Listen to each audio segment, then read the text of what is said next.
First, Wolfenstein is the sole reason we experience this. What is your problem? Missile on ramp. Missile on ramp. And this. And also that. Every kill you get, I'll give you an ara.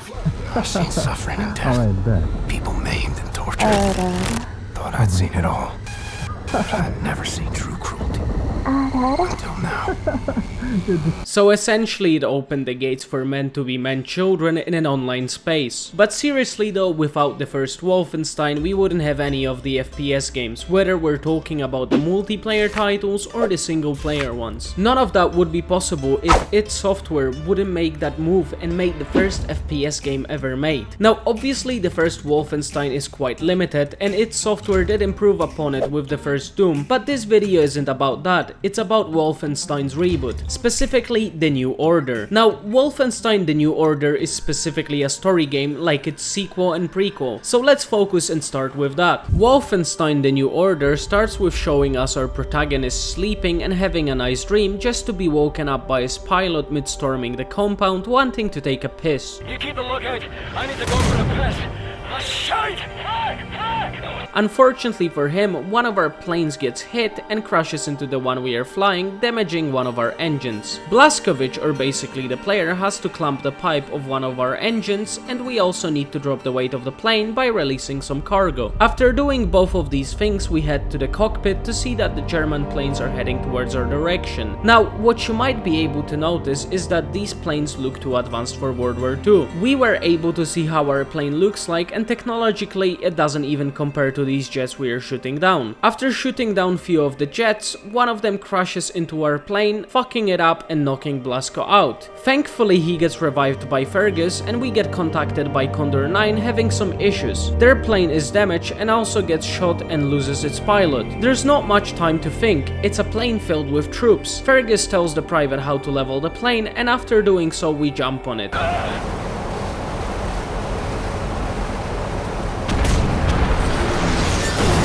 When we eventually jump on it, we can talk to one of the soldiers asking for the score, to which Blazkowicz responds with, Do or die, son. Same as always. Hoorah, sir! We head to the cockpit and see Wyatt, who is the kid that handled the plane using Fergus's instructions, losing his shit, and Fergus is having none of that pussy shit. So we calm him down with the best therapy method a smart man like Blazkowicz knows. Damn it, Gordon. We're getting murdered out here. Listen to me first. Thank you, sir! We're slowly crashing and the guy on the comms tells us that this is the last straw. If we lose this battle, we lose Europe. After crashing on Death's Head compound, we are able to see the unconscious body of Blazkowicz with other soldiers in the background getting shot. Oh, look, one of them is getting close to the shore. People are getting... Never mind, he got mauled by a big fucking Nazi robodog. For those wondering what's happening, I will explain in a bit. Blazkowicz wakes up just to be thrown by the dog onto the wreckage of some plane. Fergus contacts said plane and tells us the game plan for killing the dog. We have to get to the machine gun, and to do that we have to swim through water that is filled with bodies of our fellow soldiers. Whilst doing so, we're nearly squished by some huge fucking leg. Thankfully, we get to the machine gun and kill the dog and meet up with the rest of the soldiers at the shore. Fergus tells us to progress through the trenches and destroy some Nazi sentries that are in our way. Now, before I continue and tell you what happens next, let's focus on what we were able to witness. That being the Nazi technology that in this universe seems and is far more superior to what the Allies have. Throughout the moments leading to and on Death's Head's compound, we were able to see futuristic jets, a robodog, and some Star Wars AT-AT looking ass leg. That leg belonged to a walking tripod with some kind of a laser gun. From that we can easily deduct that Nazis are far more advanced than us. I mean, even when we get to the shore and start progressing through the trenches, we can see that our gun looks like some vintage shit a gun-obsessed person would buy on eBay compared to the guns Nazis wield. We are essentially fighting an already lost war, and you can see that by just looking at the technology our enemies were able to make. With that said, we progress through the trenches, destroying the sentries whilst also killing shit ton of Nazis. After destroying all of the sentries, we get inside of the place where they have their air defenses, which we have to disable by killing the gunners. While doing so, we can also shoot down that walk-in tripod, which is incredibly satisfying and gives us a reaction from Fergus.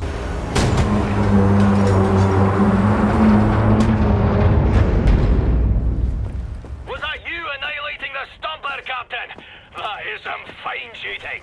After getting rid of everyone in that place, we head out to meet with our team just to be greeted by another Panzerhunde. Thankfully, Wyatt saves us by playing fetch with it with a grenade. So after getting our ass saved, we finally meet up with the team and start making a strategy to overcome the circumstances we are in. BJ splits up with Fergus, creating two different teams, infiltrating the compound from two different points. Whilst climbing the wall, we lose both of our teammates, the first one due to the plane crash and the other because of his inexperience. But BJ survives, so he can open the gates for the other team and go through the lower levels of the compound, whilst of course killing shit ton of Nazis. We meet up with the team in a courtyard and help them with their Nazi problem. After doing so, we go through a plane crash site and jump through a cliff created by it just to fall down, and we don't fall to our death, we fall into one of Death's Head's labs. In there we can see mutilated corpses that have their backs cut open. None of the characters know what is truly happening in there, even Fergus calls it a room-size incinerator. Unfortunately, whilst trying to open the door to get out of this place, Private Wyatt presses the wrong button and turns the place into a pizza oven. We need to find a key to get out of this place and save what's left of our squad, and fortunately we do, just to be surprised and lose another teammate. We kill the thing that killed one of our soldiers and the walls start shrinking. While they are slowly closing down, Death's Head stares at us through the window of the door, and because he's a Nazi, he doesn't kill us because he still didn't inflict any damage to our psyche. He takes us to the room we are in before and tells us to choose who we want to be dissected by him. We choose between Wyatt and Fergus, and the choice gives us a different timeline. With that said, myself, I chose Fergus due to his experience and strategy making skill. After going through major trauma, Death's Head leaves us in a room with one of his robo-soldiers, and we obviously escape whilst the room explodes and knocks BJ unconscious. He ends up drifting away to Poland and he is saved by the people there just to be put in a mental ward due to the damage he induced during that explosion. And let me pause here and say something, the intro to this game is truly amazing. Whilst playing it for the first time a few years ago, I was in shock the whole time and felt the heaviness of the situation. The Allies are desperate and Nazis are expanding just because of their technological advancements. When you get to the trenches for the first time, it even hits you harder due to the Panzerhunde and the walking AT-AT tripod. The scale of this thing compared to the player makes you feel how fucked the situation is. As I mentioned before, it is an already lost war, and the introduction to the game makes you feel the whole situation even better. Anyways, let's get back to the story. BJ gets put in a mental ward run by Anya and her family. Throughout BJ's time there, we are able to see more horrors of the Nazi regime. We can see good moments there of Anya and her family taking care of the mentally ill, and those moments being cut by Nazis taking them away to kill them off. That happens until they don't have any use of Anya and her family. The Nazis kill off all of the patients, including Anya's family, by a mistake. This makes Blazkowicz rage quit and stand up from the wheelchair and start killing the Nazis. So now it's time to kill some of them just to save the one woman that took care of Blazkowicz. And well, since it's a game, we purge the whole mental world of differently disabled people and go outside to save Anya. Now outside we are able to see that Nazis progress technologically even more. I mean, they have fucking drones now. Fucking drones in 1960. But we destroy them and save Anya. While driving away, we drive into one of the Nazis and BJ takes care of him. That drive also gives us a conversation between Anya and BJ, in which he speaks Polish.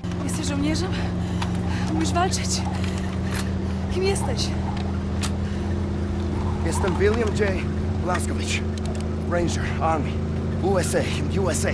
I'm sorry, my Polish isn't very good. This is an interesting detail since he probably picked up some Polish while being deployed there, or just by having some Polish companions. I don't know which one is true, but it is a cool detail nonetheless. Anya drives us to her grandparents, to which she explains that her family was killed. They mourn their loss, especially the grandma, by hitting the Nazi officer that was hidden in the trunk of the car. After that we get a cool scene in which they explain to Blazko that he was in a coma for 14 years and that the Nazis won and that there's no resistance. That scene isn't cool because of BJ's reaction. Here, just let me play it so we can understand it. It's 1960. 1960. Yes. You've stayed with us for 14 years. It's 1960. I have to find a way to contact the U.S. military. I gotta find my unit, let them know I'm alive and ready for duty. There's no more war. It's over. No more military. No. The war ain't over. Look at all these Nazis walking around. They won. It's over. The Nazis rule the world now. They are everywhere. Everywhere. What about the U.S.? The USA, they, what's the word? Poddać się. Surrender. He surrendered. Because of... Boo!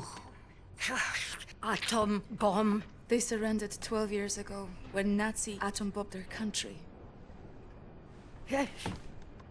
Well, then I'll find the resistance. I'll find them and I'll help them fight. Oh, no. More resistance. Everyone is captured. If they leave, the Nazis have them. And who can say where they keep them? The way it is acted out by the actors is amazing. As a Pole myself, I am happy with how this game shown a dialogue between an American soldier and a Polish family. You can see the grandparents trying to explain stuff to BJ using simple English. Anya even struggles at some point and forgets how to say surrender in English. It is a cool detail that shows the passion put into this game. The developers could have just been lazy and hire some English-speaking actors and tell them to have an Eastern European accent, but instead they directed a cool scene using Polish actors. So after Blazkowicz gets informed about the resistance and the 14-year-old Koma, he heads to the garage to have a nice chat with the Nazi officer to learn where they keep said resistance. After replicating average London experience and having a chainsaw near his neck, he tells us that they're in Berlin, specifically Eisenwald prison. So our next stop is of course Berlin, but before that we gotta get some new clothes to not head there in a mental ward straitjacket. Jesteś przystojny chłop, panie Błaskowicz. Nie taki przystojny jak ja, ale nieźle. So Blazkowicz and Anya get into a trunk and the grandpa drives us to the German border, at which the car gets searched, but since the grandpa is based, he saves us and tells us to shoot the Nazis. So we of course clear the Polish-German border whilst being driven by Anya's grandparents. After clearing out the whole border, killing Nazis and their big robots, we get to a train that is heading to Berlin. Whilst Blazkowicz is getting coffee for himself and Anya, a group of Nazis enter the cafeteria. Blazkowicz gets stopped by them, which introduces us to Frau Engel and her male whore Bubi. She gives Blazko a test to see if he's truly pure by their standards. Wählen Sie das Foto, das Sie erregt. Wenn Sie wissen, was ich meine.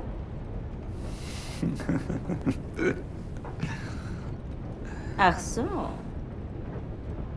Und jetzt wählen Sie das Foto, das in Ihnen Glücksgefühle auslöst.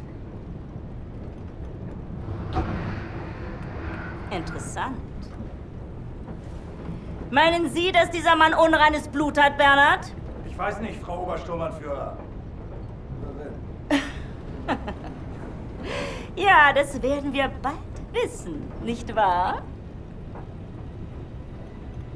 Diesmal wählen Sie das Bild, das Sie am meisten mit Abscheu erfüllt.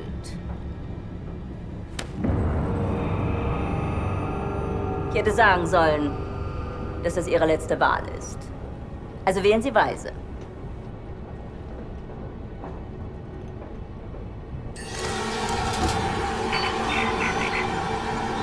Ich sage Ihnen etwas.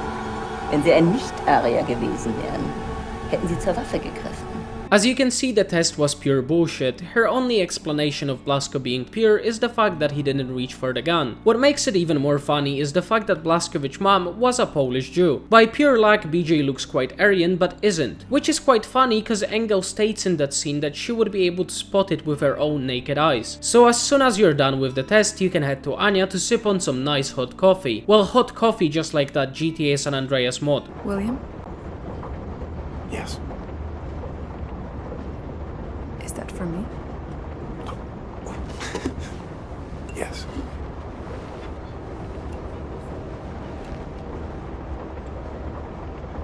You know there's just one bed.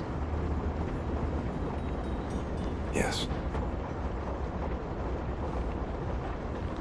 Are you comfortable sharing? Yes. So after arriving in Berlin, we instantly head to the prison to break out the resistance members, and surprise surprise, we got our friend Fergus back. Well, depending on who you chose at the start of the game, that could be Wyatt, but I digress. It's time to break out of the Nazi prison. So we mow down Nazis with our friend Fergus just like in the good old days. After getting out of the prison in a nice fashion, it's time to head to the Resistance HQ. We do that by driving into a blind spot in which the cameras can see us. And why is there a Nazi Nazi in said headquarters? Well, meet Klaus. Klaus was a Nazi before, but he decided to rebel after they weren't so happy with his son being born disabled. He is a great case of a character that redeems himself through his actions. But let's not focus on Klaus, let's focus on our next mission. Our next mission being London Nautica, a Nazi research center in occupied London. We are there to steal prototypes of helicopters, but before that Bobby decides to go down with, well, a bang.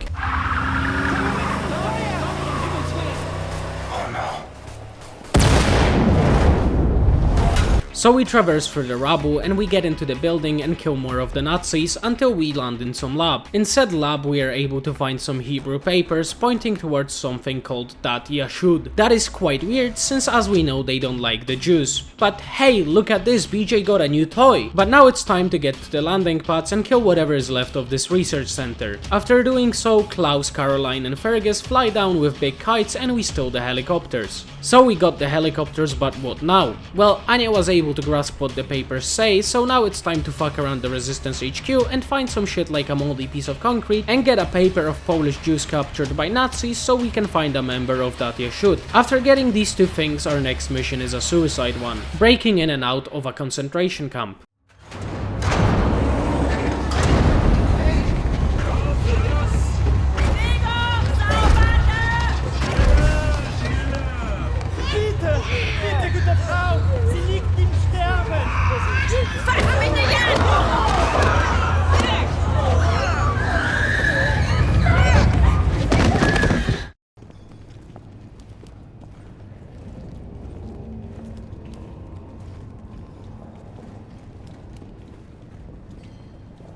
Now this shows that the game isn't afraid to move heavy topics and is quite serious. Although it is a heavy topic, I would say it is a great depiction shown with respect to the victims. Sure, it is not one-to-one Auschwitz, but at the end of the day, let's remember that Nazis in this universe are technologically advanced. It depicts the starved prisoners, the oppression and the walk to the gas chambers. What was happening while Blazkowicz was in a line heading in the same direction as the others was a walk to a certain death. Everything regarding that scene is in order. Well, apart from the machines for work, since in 1940s they just use normal tools. Anyways, we are saved from a certain death by Engel's mentor Booby. I'm starting to think he might sway both sides, but let's not get ahead of ourselves. We get to the concentration camp and meet up with Seth Roth. He at first seems to not like the idea of breaking him out, thinking it's impossible and deeming the whole action as a not kind-hearted one and more of a trade since he is trading Dat Yashud's secrets for his freedom. With which he is kinda right, but he realizes that these secrets and oath doesn't matter since the Nazis started using said secrets a long time ago. He comes up with a plan to break out of the camp. He has a device that can take control of one of their robots, but he needs a power source for it. So we disable the security systems through some work and head to the camp command center in which we will...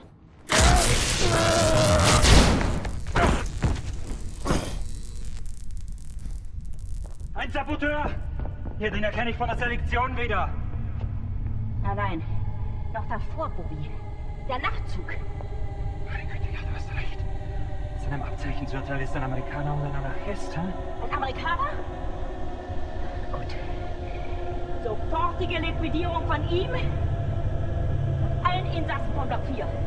But thankfully we still got that battery and we are able to smash Engel out of the existence. We get a segment in which we control the robot and it ends with Engel still surviving and escaping with other camp prisoners to the HQ of our operations. After arriving in the HQ, Seth tells us about Jewish Dat Yashud safekeeps and that he knows a location of one that wasn't discovered by the Nazis. But for that we need a U-boat. But first he needs a welding torch to fix a low diving vehicle to obtain a train with torpedoes so we can get to one. Whilst doing so, we can stumble into a place in which we can listen to the brainwashed population. Here, take a listen. Am nächsten Morgen waren sie weg. Die ganze Familie. Einfach so. Was haben sie getan? Keine Ahnung. Ich wüsste nicht was. Wir dürfen nicht auffallen. Nur eine verdorbene Frucht und der ganze Korb ist hinüber. Ja, aber...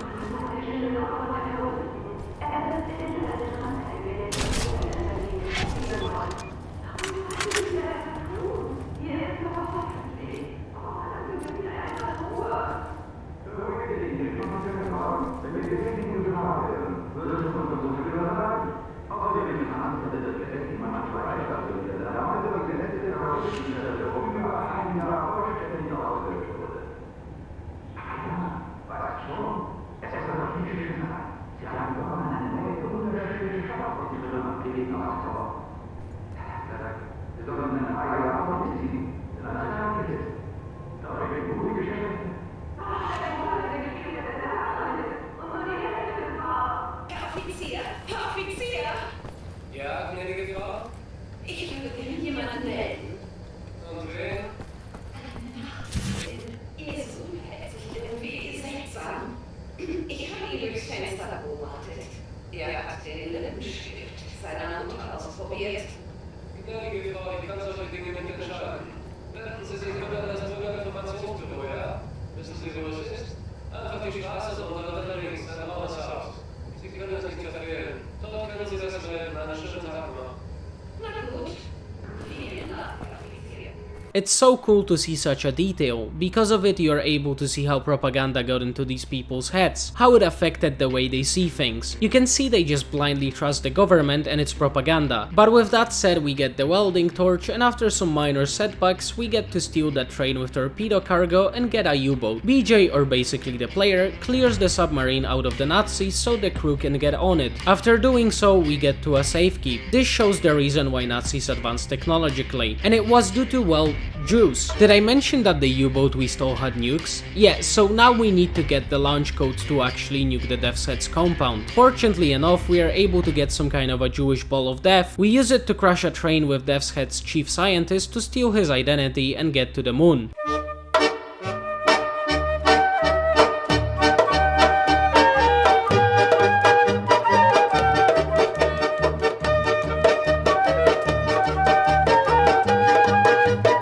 Yeah, the Nazis took over the moon. Anyways, so on the moon we obviously kill more Nazis and of course get the needed codes. We return to Earth by using one of their ships. Unfortunately, we crash that ship due to Nazis catching up to our plans and shooting us down. Our next objective is killing more Nazis. After killing enough, we get a rematch with the tripod. The tripod had plenty of time to improve and win, but it still couldn't beat the brick wall that is Blazkowicz. Anyways, after beating it, BJ gets a Death's Head's flashback and we get informed that Nazis are raiding our headquarters.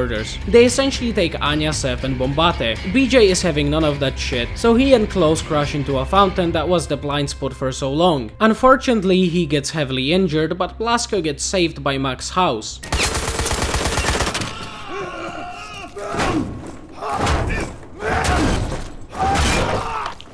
Yeah, Max, fuck these Nazis up! I hope they understand your heartfelt message. But let's not get aside, shall we? We get to the HQ and kill whatever is in there. After successfully doing so, we get to Caroline and Fergus that are inside of the hangar. We kill the Robodog and fly to the U-boat whilst Max says his final goodbye to Klaus. It's time to get to Death's Head's compound and end things. It's time to get back where it all started. BJ traverses the compound going from the lower to the upper level, whilst of course killing fuck ton of Nazis. At one point we get ambushed by Engel's femboy whore Booby.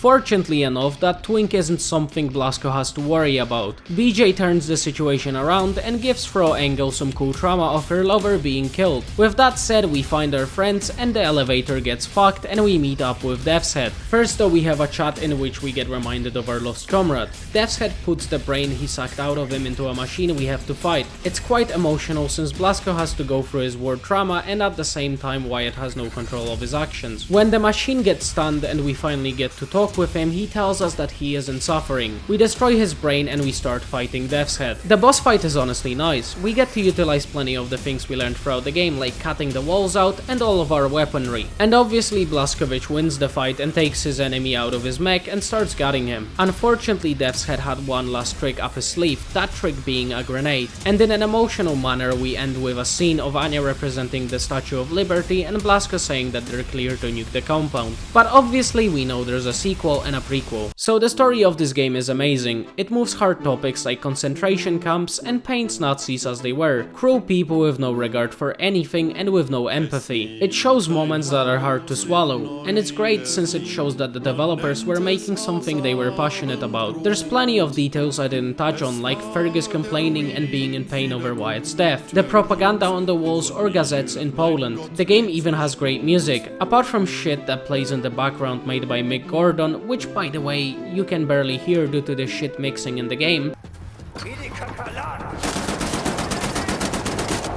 The game has some great music set in the world of it. They made their own fake artists for this universe with their own music. Prime example of this is Die Kaffer, which is the Beatles if Nazis took over with their own hit called Mund Mund Ja Ja, or shit like Mein Kleiner Volkswagen. The only thing that resembles that is Cyberpunk with Lizzy Wizzy or Samurai. This move is a genius one and I genuinely enjoyed the music from this universe. In fact, I listened to it whilst writing the script. Just take a listen to these bangers. Aber leider fehlt mir das Geld auf weh und so bleib ich halt bei meinem kleinen VW. Mond, Mond, ja, ja, heute gehört uns die Galaxie.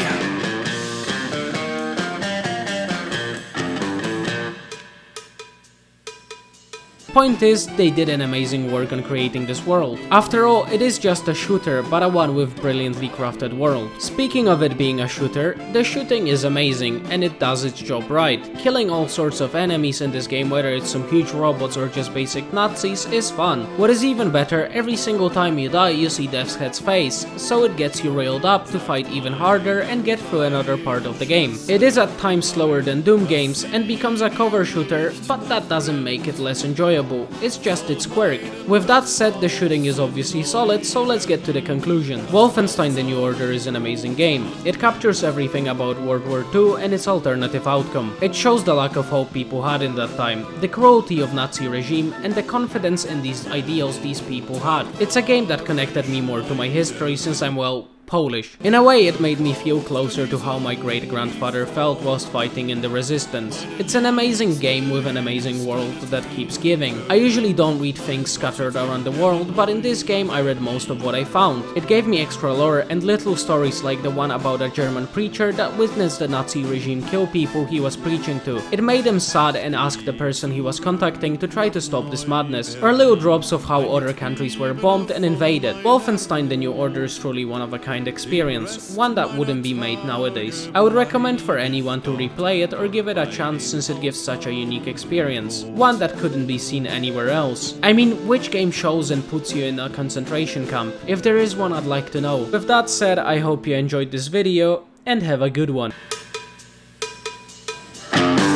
Vorwärts, Brüder, unser Mond ist rot. Wir werden den kleinen Fels erobern. Wir sind diejenigen, die den Himmel beherrschen. Denn wir sind die Größten im Universum.